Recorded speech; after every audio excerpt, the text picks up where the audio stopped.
Manny, what do you think of Jake Paul versus Mike Tyson? That fight just got announced. Jake Paul versus Mike Tyson. They're gonna fight, huh? Pacquiao's still a legend. He's one of my inspirations. I love the guy. I wish him nothing but the best, but, you know, sometimes you... Do you think Jake Paul can beat Mike Tyson? I don't think so. Jake Paul has jumped on the buzz surrounding Manny Pacquiao's surprise return to face Mario Barrios, lighting up social media with a flurry of playful jabs and bold remarks. Blending genuine curiosity with his signature sarcasm, the outspoken influencer-turned-boxer has seized yet another opportunity to stir the pot. True to form, he doesn't hold back, taking aim at both the legendary veteran and the current champion with the kind of irreverent flair only he can deliver. A new trainer here, me and Manny Pacquiao. Jake Paul, I'm coming for you, baby. I'm coming. Let's go. The YouTube star has been observing from the sidelines as boxing experts debate Pacquiao's reasons for returning to the ring. He openly questions whether it's a smart move for someone who hasn't fought professionally in 4 years, highlighting the contrast between a man in his early 40s chasing past glory and a rising young champion in peak form. Jake suggests that this bout might be driven more by spectacle than sport. His commentary hints that the fight could be more about entertainment, value than competitive edge. Manny actually wanted to fight me behind the scenes, like a bunch of conversations trying to make it happen. I don't know. It didn't seem like very exciting. In Jake's eyes, Mario Barrios finds himself in a challenging position. As the reigning champion, his reputation is at stake.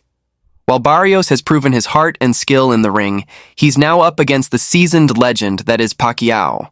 Jake humorously imagines Barrios waking up to a flood of tweets celebrating Pacquiao's glory days, highlight reels of victories over past greats. He quips that Barrios might be Googling fights that happened before he was even born. The satirical. Picture Jake paints portrays Barrios as both confident and just a little unnerved. Just hit him once and he just humbled. Some guys still have it in their 40s and 50s. He just doesn't give that back. Jake Paul never misses a chance to remind his audience that boxing thrives on drama. He leans into the spectacle, exaggerating the promotional circus surrounding Pacquiao's return bout with Mario Barrios. There are more cameras and microphones than gloves in New York City, he jokes, poking fun at the over-the-top press conferences where fighters trade compliments and insults in the same breath. Jake laughs at how every media outlet suddenly cares about Pacquiao's retirement, portraying the entire scene as a well-rehearsed performance. He skewers what he sees as an inflated narrative, media treating Pacquiao like the sole inventor of boxing, gushing over his knockout legacy as though no one had ever landed a punch before. Headlines casting Barrios as a modern-day David facing Goliath earn Jake's scoffs, as he questions whether the fight is truly about legacy or just chasing ratings. Drawing from his own journey from YouTube celebrity to professional boxer, Jake uses satire to lampoon his critics. He recalls how the boxing world laughed when he first stepped into the ring.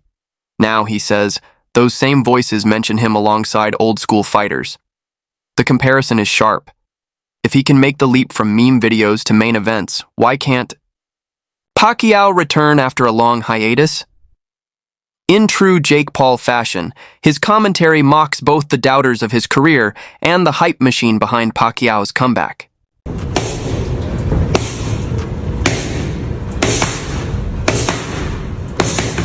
What excites Jake Paul most is the social media frenzy. He scrolls through timelines packed with GIFs of Pacquiao's lightning-fast combos and clips of Barrios' most vicious knockouts. He describes it as a virtual arena, where every keyboard warrior has already chosen a winner. Always eager to steal the spotlight, Jake posts reaction videos to other reaction videos, each more over the top than the last. He quips that the online hype might end up louder than the live crowd in Las Vegas, joking that remote viewers will bring their own popcorn and join the trash talk from home. Jake also can't resist weighing in on the money behind the madness. He imagines pay-per-view sales soaring and sponsors scrambling to cash in as usual rules blur. With trademark sarcasm, he suggests that Fight Night might look more like a battle for credit card approvals than a contest for boxing belts. It's a satirical jab that pulls back the curtain on the business of boxing, where, in his view, money often hits harder than any glove. In his sharp, mocking tone, Jake questions the idea of a must-see fight fueled by nostalgia. To him, that phrase has lost all meaning. Boxing has always sold nostalgia first. He points out the strange fascination with watching legends slow down in real time, poking fun at fans who will pay top dollar to see a fading icon throw punches like it's still 2009. He even predicts a wave of articles analyzing every gray, hair, and wrinkle on Pacquiao's face. Beneath the humor, Jake's commentary skewers the sport's obsession with youth versus experience and the spectacle it creates. I fought the best, and they beat me.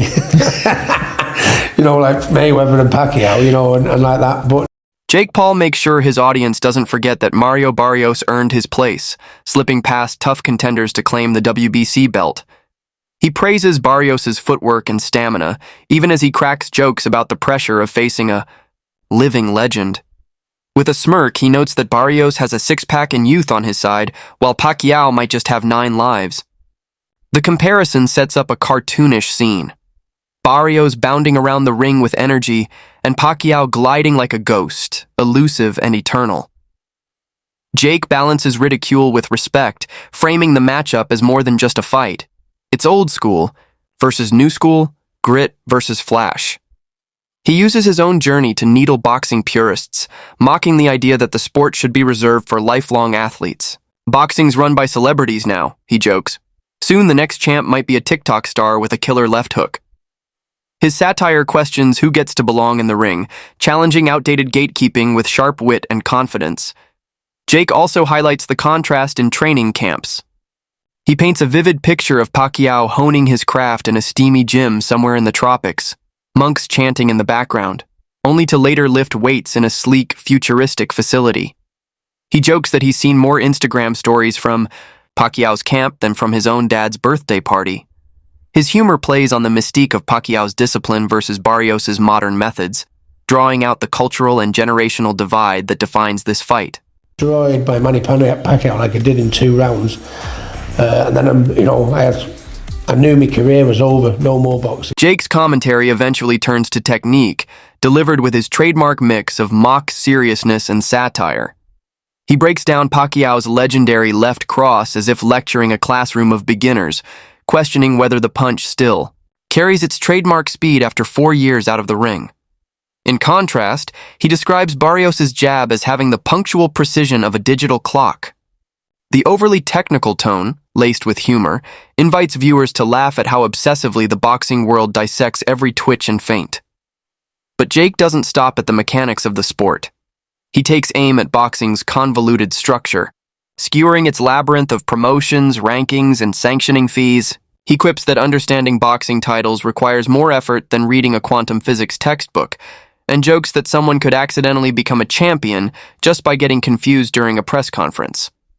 With his tongue firmly in cheek, Jake shines a light on the often absurd, bureaucratic side of boxing that casual fans rarely notice, turning confusion into comedy and complexity into critique. August, I'm back, baby. Let's get it. Jake questions the media's tendency to portray Pacquiao as invincible, reminding audiences that past glory doesn't guarantee future victories. He likens it to a rock band reuniting after decades, expecting to top the charts once again. His satirical take transforms the boxing match into a pop culture spectacle, complete with catchy choruses and grand finales, fans singing old anthems while munching on stale concession popcorn. Highlighting the contrast in training styles, Jake jokes that Pacquiao's camp might follow routines inscribed on ancient palm leaves, while Barrios' team tracks every heartbeat with high-tech sensors. He playfully suggests that the camps will feed off each other's hype, imagining secret midnight sparring sessions between trainers. His humor extends beyond the fighters themselves, taking jabs at everyone from cutmen to nutritionists. Diving into the psychology of a returning champion, Jake speculates on Pacquiao's mindset, wondering if he feels the need to prove he still belongs or if his ego craves one last standing ovation. Meanwhile, he paints Barrios as the hungry gladiator, eager to slay lions and eclipse a legend. His satire exaggerates these motivations to theatrical extremes. Not stopping there, Jake mocks the venue itself. He describes the MGM Grand Garden arena as a gladiatorial coliseum where blinding lights force fighters to question their very existence. The golden lion statue outside becomes a symbol that boxing sometimes feels more like a circus than a sport. He even chuckles at the ritual bottles of strange potions in each corner, turning the entire setting into a character overshadowing the fighters. Jake's focus then shifts to the fan base, ridiculing Pacquiao's blind devotees who might tattoo his face on their chests and chant his name like members of a cult, some even claiming ancestral ties back to the gardens of ancient Sparta. On the other side, he teases Barrios' supporters who pride themselves on modernity and youth, painting rival tribes clashing with foam fingers and battle cries. The social media war unfolds like a medieval jousting tournament, but with smartphones instead of lances, hashtags as armor and memes as swords. Through this sharp satire, Jake exposes the often ridiculous intensity of online fandom, turning the whole spectacle into a larger-than-life drama that's as entertaining as it is absurd.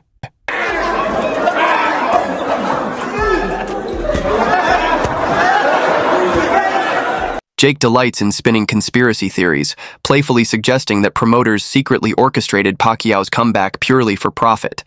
He imagines Dubai's oil magnates pulling strings behind the scenes to awaken a sleeping giant. Vividly, he pictures shadowy figures scheming to match Pacquiao with Barrios, aiming to create maximum chaos and hype. These mock conspiracies amplify the drama far beyond the reality backstage, using hyperbole to cast doubt on the authenticity of big boxing spectacles.